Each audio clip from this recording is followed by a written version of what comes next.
السلام عليكم، ازيكم؟ عاملين ايه؟ يا رب دايما تكونوا بخير. النهارده جاي لكم فيديو جديد، السينابون باسهل طريقه بدون تعقيدات، وباسهل مكونات موجوده عندك في البيت. زي ما انتم شايفين طالعه من الفرن، طبعا شكلها يخبل، وحطيت عليها كمان الصوص الابيض. الصوص الابيض كمان هنقول على مكونات ان شاء الله مش مكلفة. وهتعمليه بأبسط طريقة، وهتعمليه لأولادك كل يوم كمان ان شاء الله. تابعوا معايا الفيديو. انا جبت 3 كوبايات تقريبا من الدقيق، وحطيت عليهم معلقة خميرة فورية، ومعلقتين كبار سكر، ورشة ملح. كمان بعد بعد كده هنخلطهم ببعض. نقلبهم بعض كده بالعجان. بعد كده اضيف بالميه، ولا هحط بيض ولا اي حاجه بالمكونات ديت. عجينه اقتصاديه. ماشي، هحط ميه بس ايه لحد ما تلم العجينه كويس. بحط ميه ربع، ربع في ربع. تمام. هي تقريبا عجينه اخدت كوبايه ونص تقريبا ميه. تمام. طبعا ممكن تعجني على ايديكي، بيبقى من بعد ما تلمي العجين تعجني الدقيق، يعني يبقى عجينة بتعجني فيها من 3 ل4 دقايق. المهم تبقى عجينة ملساء. بفضل بقى احط حبة حبة مية لحد ما ايه تتلم كده. اول ما تتلم احط 3 معالق من الزبدة تقريبا. ماشي، 3 معالق من الزبدة السايحة احطهم. طبعا هتحسي بان العجينة يعني بتفك من بعضها، ما تقلقيش.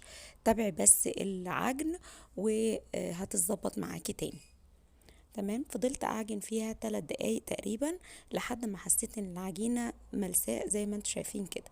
هسيبها بقى واغطيها في مكان، انا بحط في الفرن مكان الدافي وضلمة طبعا. وهبتدي بقى لحد ما تختمر هعمل الصوص بتاعها الابيض. بصي، هو ممكن بالجبنة النستو. جبنة النستو دلوقتي بقت غالية. تمام. ممكن الجبنة الكيري طبعا غالية هي كمان. جبنة، أي جبنة كريمي بس من غير طعم. تمام. بيبقى في السوبر ماركت بيبقى جبنة النستو سايبة. دي ممكن تجيبي منها، بتبقى رخيصة وبتعمل معاكي كمية حلوة. دي اللي كانت عندي بالفعل، جبنة نستو سايبة بطعم النستو بس سايبة. الكيلو بتاعها بيبقى تقريبا ب50 جنيه. الجبنة المثلثات مش هتديكي نفس الكم ده، وهتبقى غالية. فأنا جبتها وحطيت يعني تقريبا ربع كيلو، وحطيت عليها حبة سكر ومعلقة زبدة وفانيليا، نقطة فانيليا. بس كده، وبضربها بالهاند بلندر. اضربيها في الكبة بس ما يبقاش فيه ريحة بصل او حاجة. بس تحطي حبة لبن صغيرين بس عشان يبقى سايل شوية. تمام، عشان ما يبقاش تقيل قوي. انا حطيت اهوت حبة شوية عشان تمشي معايا. وخلاص الصوص كده جاهز. وتظبطي طبعا السكر على حسب رغبتك، بس يفضل يبقى سكر بودر. على فكرة السكر البودر ممكن تعمليه في البيت في الكبة عادي جدا. بس كده. وهتضربيه بالهاند بلندر لحد ما يبقى صوص الابيض بتاعنا اللي احنا اللي هو بتاع السنابون. مفيش اي يعني حاجة مشكلة فيه خالص، وزي ما انا قلتلك بالطريقة الاقتصادية اللي انا قلتلك عليها. انا دلوقتي بقى العجينة اختمرت. العجينة بتبقى بتلزق شوية، فلازم اغمرها بالدقيق تحتيها. فانا هحطها تحتيه يعني كم من الدقيق واحطها عليه، وابتدي بقى افردها بقدر الامكان بطريقة يعني مستطيل. تمام. واحاول افردها رفيع، يعني نص سنتي، يبقى الارتفاع بتاعها تقريبا نص سنتي، مش اكبر من كده. يعني لو تفرديها كمان مفيش مشكلة، بس ما تبقاش رفيعة قوي. انا بفرد فيها اهوت كويس جدا بالنشابة. تمام. بحاول بقدر الامكان اخليها مستطيلة. تمام. الناحية بقى اللي انا اشوفها مستطيلة بشتغل فيها. يعني انا دلوقتي الناحية اللي هي ظبطت انها تبقى مستطيلة، الناحية اليمين، فانا هعملها رول من الناحية اليمين مش من الناحية اللي قدامي على طول. فيعني ما تعقديش نفسك. تمام. وطبعا لو غمرتيها تحتيها دقيق ممكن تتحرك معاكي بسهولة. بصي، برضو اسهل طريقة جدا واوفر طريقة ان الزبدة تسيحيها. ما تخليهاش بدرجة حرارة الغرفة، هتستهلك منك زبدة كتير. هتسيحي الزبدة، تمام، بس مش لدرجة انها تتقدح طبعا. طبعا الزبدة الصفراء يكون احسن بكتير، يعني مش الزبدة البلدي، تمام. طبعا يكون نوعية كويسة.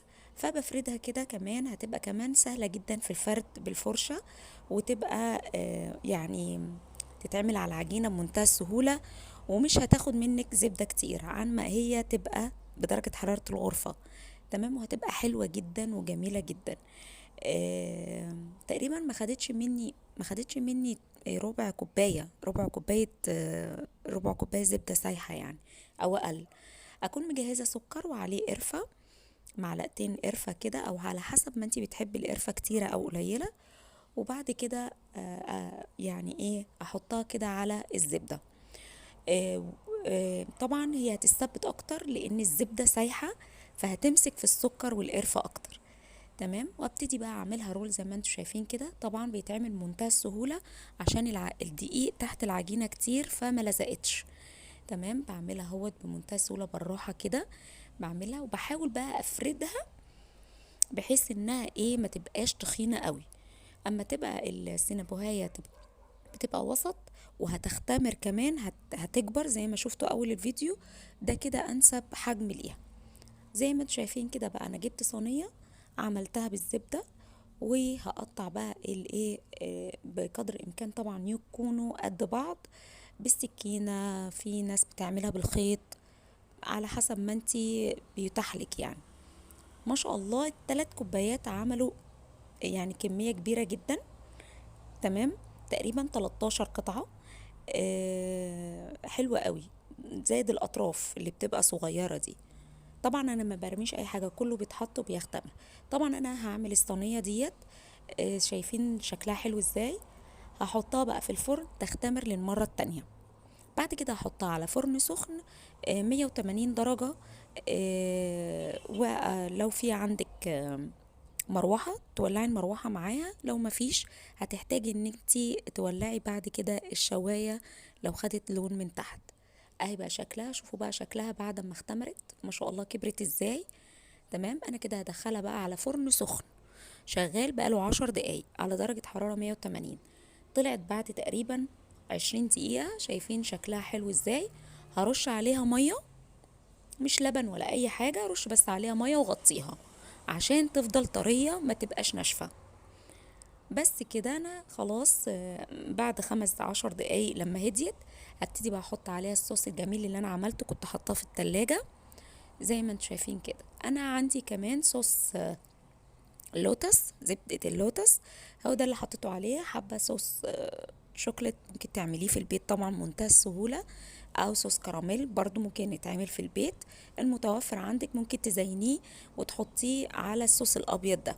بس الصوص الابيض ده اساسي للسينابون، تمام. انا هفضي هوت الباقي بالسباتيولا عشان ينزل كده عليها وتغطيها، واسيبها بقى شوية كده ينزل كده في السينابون الصوص الابيض ده خطير. ابتدي بقى اجيب الصوص اللوتس اللي انا قلت لكم عليه، جميل جدا جدا واداها طعم خرافة. السنابون بأبسط طريقة وبطريقة اقتصادية جدا، مكونات عندك في البيت واقتصادية. يا رب الفيديو يكون عجبكم، حاجة حلوة تعملوها لأولادكم بطريقة سريعة، أو مشروع تعمليه في البيت مربح بإذن الله. يا رب الفيديو يكون عجبكم. أنا بقى هوريكم دلوقتي. أخدت واحدة أوريكم شكلها من جوه. بصوا بقى قد إيه طرية، جميلة جدا. تاخدي بالك منها طبعا في الفرن ما تنشفش منك. هي يا دوبك انها تاخد لون من تحت ومن فوق على درجة حرارة 180. بس المهم انك تدخليها فرن سخن. شايفين